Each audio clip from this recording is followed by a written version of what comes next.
In the shadow of her deep, unrelenting sadness, Jasmeet Jas Bamra, a British Indian detective, carried the heavy burden of losing her child. A life cruelly taken by a drug-addicted shooter in a moment of senseless violence that replayed in her mind every night. Seeking a way to escape the haunting memories that clung to the streets of London, she requested a transfer to the peaceful countryside of Buckinghamshire, hoping the change of scenery might offer a sliver of solace. But fate had other plans, and her new job under the stern guidance of her boss, Miller, plunged her into a chilling mystery. A young Indian boy named Ishpreet had vanished without a trace. Assigned to work with her superior, Hardy Patel, Jas met Ishpreet's adoptive parents, Daljit and Preeti Kohli, whose faces were etched with worry and fear as they shared their desperate story. As the investigation unfolded, Jas uncovered that Ishpreet was adopted, a detail that hinted at hidden secrets, while Patel's uneasy demeanor suggested a personal connection to the family, particularly their relative, a former drug dealer whose past cast a long, dark shadow over the case. The first breakthrough emerged from grainy CCTV footage revealing Ishpreet's last known location as a lonely park nestled in Buckinghamshire's heart. With determination fueling their steps, Jas and the team scoured the area through the night, their flashlights piercing the thick darkness, their hope fading with every empty corner they searched.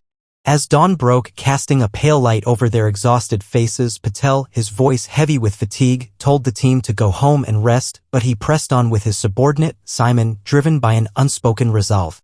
Their persistence led them to a grim discovery: an abandoned car, its rusted door creaking open to reveal Ishpreet's lifeless body slumped inside, a sight that struck Jas like a dagger, reopening the wound of her own son's death with a fresh, searing pain.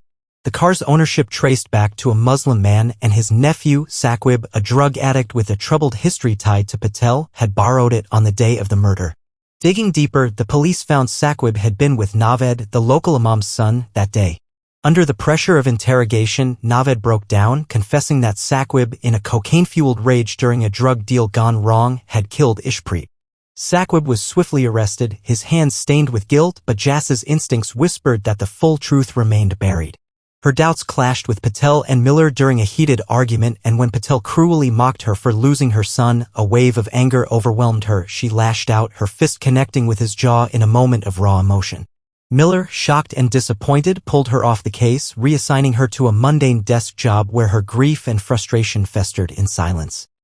Yet Jas couldn't abandon the pursuit of justice.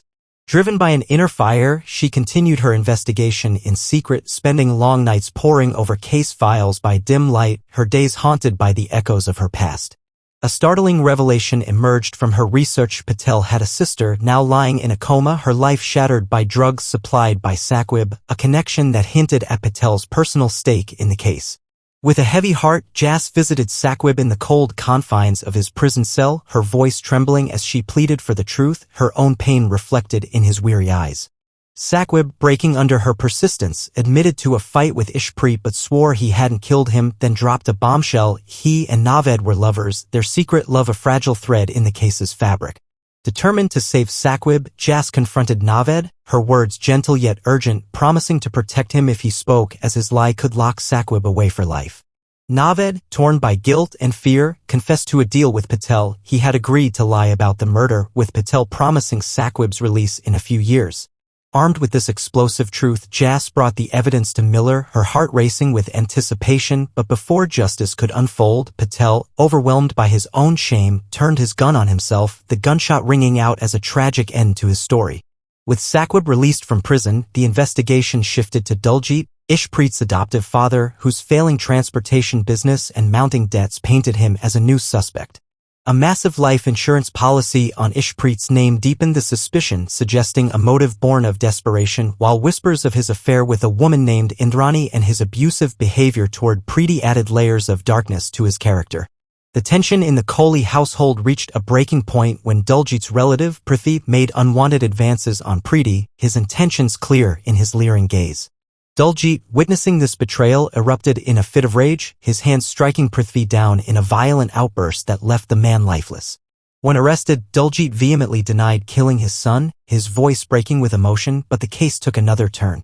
A search of Prithvi's house uncovered Ishpreet's missing backpack and a burner phone linked to drug deals, with a call traced back to Preeti herself.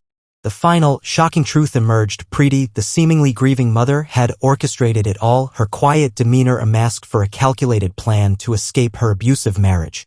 She had seduced Prithvi, manipulating him into killing Ishpreet, and cleverly set the stage for Dulji to murder Prithvi, framing him as the ultimate culprit in her twisted scheme.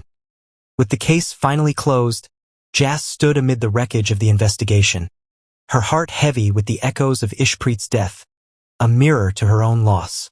Though she had delivered justice to the Kohli family, the scars of her son's murder remained raw, a wound that time had yet to heal. In the quiet aftermath, Jas sought a way to find peace. Her journey through Buckinghamshire's dark corridors a painful step toward closure, even as the shadow of her past lingered, a constant companion she could never fully leave behind.